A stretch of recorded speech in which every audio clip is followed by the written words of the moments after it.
Hey guys, I know I did a podcast recently on the topic that I'm about to discuss, but I thought it may be more easily understood if we could get a visual on it, or if you could get a visual on it. So it's kind of repetitive off that podcast, but if you've got all you need off that, you don't need to watch this. But I thought this would be helpful. And what I'm going to talk about here is how important it is, especially early on, that we teach the dog to mark using its eyes instead of its nose.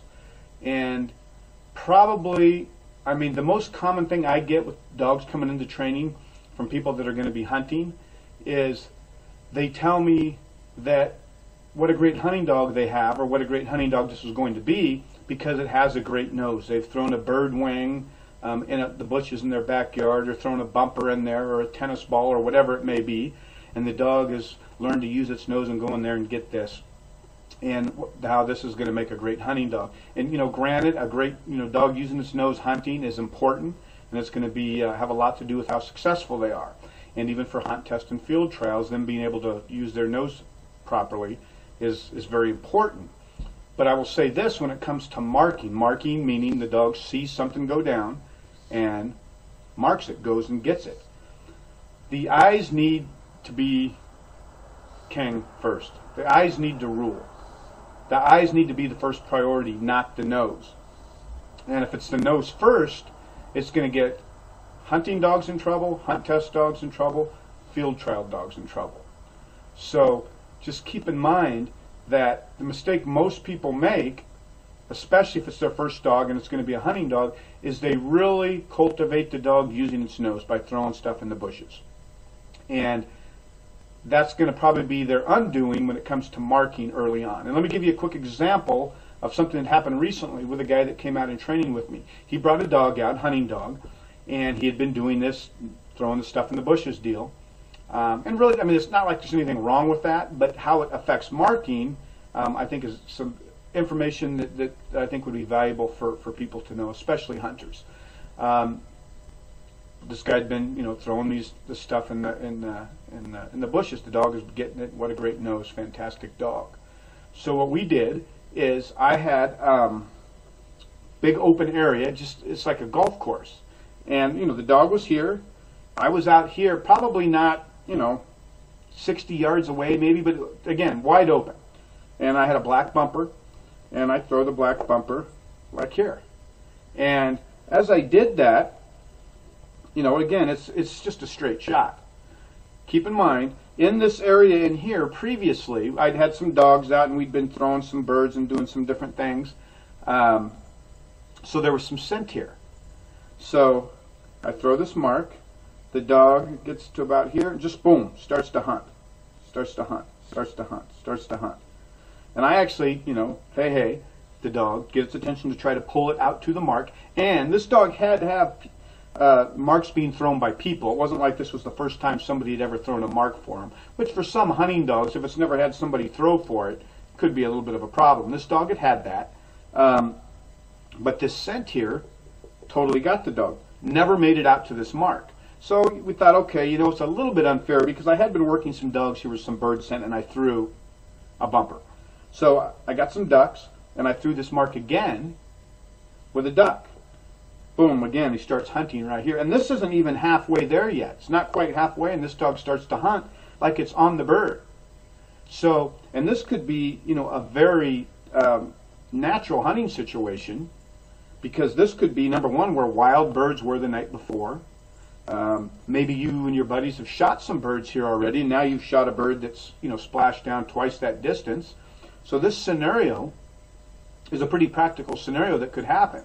But because this dog has learned to follow its nose first and foremost, it's never going to get out here. And this becomes ugly, and then they're yelling at the dog, and if the dog probably doesn't handle that well, if it's a young dog, probably doesn't handle it all, there's no way they're going to get him back there, and it just disturbs a lot of cover. A lot of time goes by. So it creates a real problem for a hunting dog. And for obvious reasons, for a hunt test or field trial dog, this is a real problem.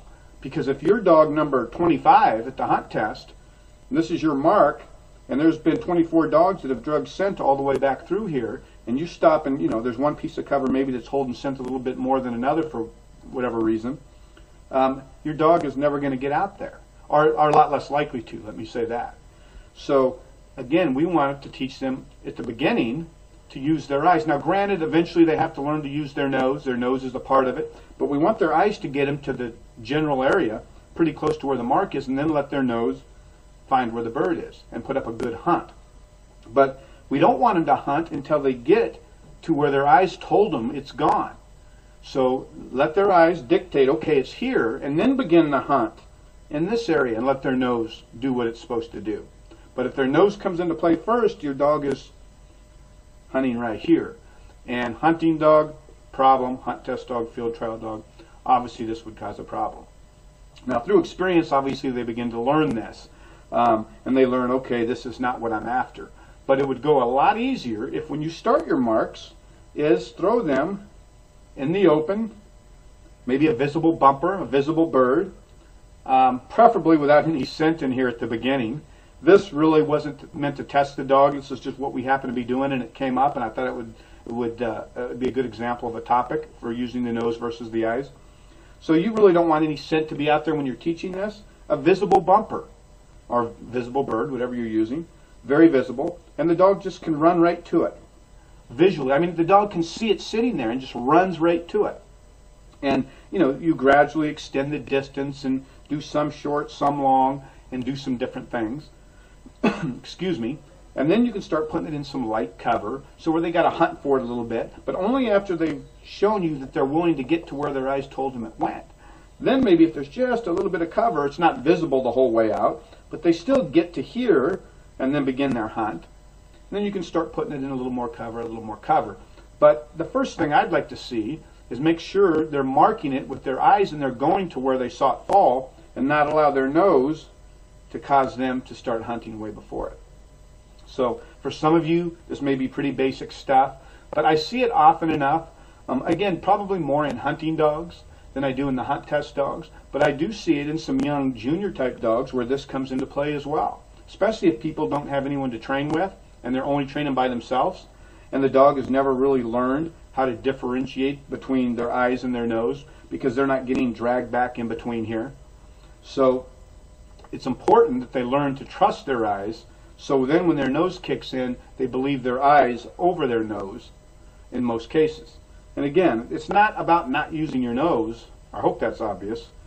It's about trusting your eyes to get you to the area of the fall and then using your nose. So I hope that's been somewhat helpful. Again, I know I did the podcast, but I thought a visual may make it a little bit easier to understand. So I hope you got something out of it. Thanks.